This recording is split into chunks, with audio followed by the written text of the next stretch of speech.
فلما استيئسوا منه خلصوا نجيا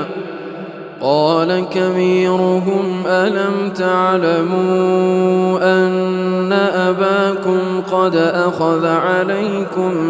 موثقا من الله ومن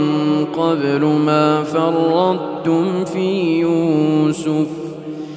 فلن أبرح الأرض حتى يأذن لي أبي أو يحكم الله لي وهو خير الحاكمين ارجعوا إلى أبيكم فقولوا يا أبانا إن ابنك سرق وما شهدنا إلا بما علمنا وما كنا للغيب حافظين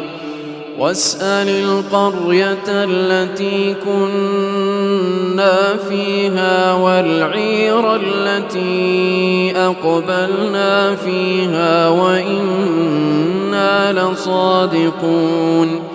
قال بل سولت لكم أنفسكم أمرا فصبر جميل عسى الله أن يأتيني بهم جميعا إنه هو العليم الحكيم.